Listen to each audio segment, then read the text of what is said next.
Assalamualaikum warahmatullahi wabarakatuh. Perkenalkan, nama saya Ruswandi dari SDN 3 Lebak Jaya akan menyampaikan filosofi pendidikan Ki Hajar Dewantara sesuai dengan tugas koneksi antar materi, kesimpulan dan refleksi modul 1.1 sebagai calon guru penggerak angkatan 9 tahun 2023. Yang akan kita bahas sesuai dengan pemikiran Ki Hajar Dewantara yang pertama, pendidikan dan pengajaran, tujuan pendidikan dan pendidikan yang menuntun, kodrat alam dan zaman, asas trikon, dan yang terakhir budi pekerti. Pendidikan dan pengajaran. Menurut Ki Hajar Dewantara, pengajaran adalah bagian dari pendidikan. Pengajaran merupakan proses pendidikan dalam memberi ilmu atau berfaedah untuk kecakapan hidup anak secara lahir dan batin. Sedangkan untuk pendidikan adalah proses memberi tuntunan terhadap segala kekuatan, kodrat yang dimiliki anak agar ia mampu mencapai keselamatan dan kebahagiaan yang setinggi-tingginya, baik sebagai seorang manusia maupun sebagai anggota masyarakat.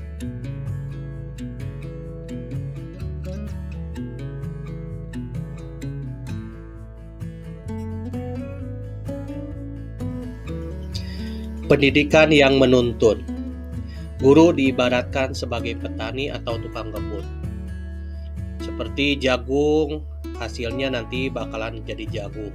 Padi, hasilnya jadi padi.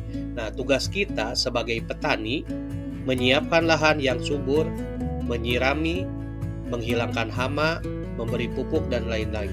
Begitu pula kita sebagai guru, kita harus terus menyiapkan mereka untuk kedepannya ke arah yang positif, tentunya di dalam karakternya.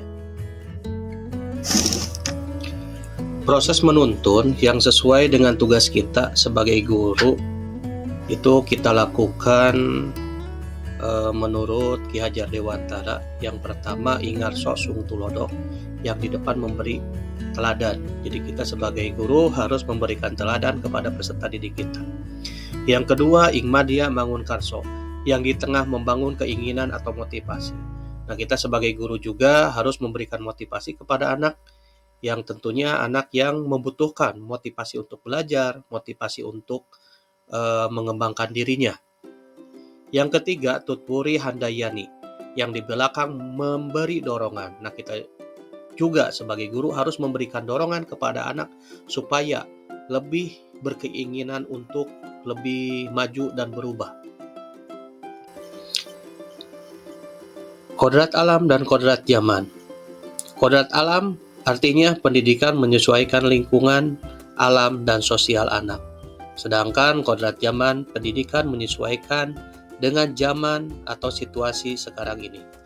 Anak bukanlah tabura rasa. Anak bukanlah kertas kosong yang siap ditulisi apa saja, namun seorang anak sudah membawa kodratnya ibarat kertas. Di kertas itu seorang anak sudah ada tulisan atau coretan yang samar-samar. Tugas pendidikan adalah untuk menebalkannya sehingga menjadi jelas dan bermakna. Selain kodrat alam dan zaman juga, ada juga asas trikon. Continue. Yang pertama, continue. Pendidikan itu bergerak maju dan berkesinambungan. Konvergen, mengambil dari berbagai sumber. Kita sebagai guru harus bisa mengambil dari berbagai sumber selain dari buku, internet, ataupun yang lainnya. Konsentrasi, relevan dengan kepribadian bangsa. Selain itu, menurut Ki Hajar Dewantara, jadi pendidikan yang harus menghamba kepada anak. Pendidikan, lalu kita menuntun, dan yang terakhir pendidikan yang berpihak pada siswa. Kita akan membahas tentang budi pekerti. Budi pekerti adalah bersatunya atau perpaduan yang harmonis antara gerak, pikiran, perasaan, dan kehendak sehingga menimbulkan tenaga atau semangat, di mana ada cipta, rasa, karsa, pekerti yang akhirnya keseimbangan atau keselarasan hidup. Pemahaman sebelum mempelajari materi tentang filosofi Ki Hajar Dewantara. Yang pertama yang saya alami memang pembelajaran berpusat pada guru. Lalu mengejar ketuntasan materi juga, menyamakan standar penilaian atau yang kita sebut dengan KKM. Materi cenderung fokus dari buku paket yang tersedia. Kurang memperhatikan kemampuan awal dan latar belakang siswa. Lalu fokus pada hasil bukan proses. Pemahaman setelah mempelajari materi tentang filosofi Ki Hajar Dewantara. Pembelajaran yang berpihak kepada anak, jadi sebaliknya dari yang tadi. Bukan mengajarkan tetapi menuntun anak dalam pembelajaran. Bukan mengejar materi tetapi lebih fokus kepada kebutuhan siswa. Sumber belajar itu tidak hanya dari buku tetapi dari berbagai sumber sesuai asas konvergen. Yang terakhir, proses itu lebih penting daripada hasil.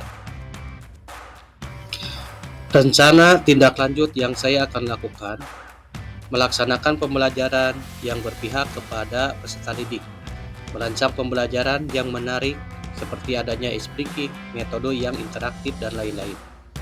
Menyiapkan media pembelajaran yang beragam dan mengakomodasi kebutuhan siswa. Pembelajaran yang membuat siswa menjadi aktif. Selain itu, saya akan menerapkan sistem AMONG dalam pembelajaran. Memperhatikan aspek psikologi, latar belakang siswa, dan kemampuan awalnya. Dan yang terakhir, melaksanakan penilaian yang beragam, yang mengakomodasi minat, bakat, dan keberagaman. Hanya itu yang bisa saya sampaikan. Terima kasih dan mohon maaf apabila banyak kekurangan. Wassalamualaikum warahmatullahi wabarakatuh.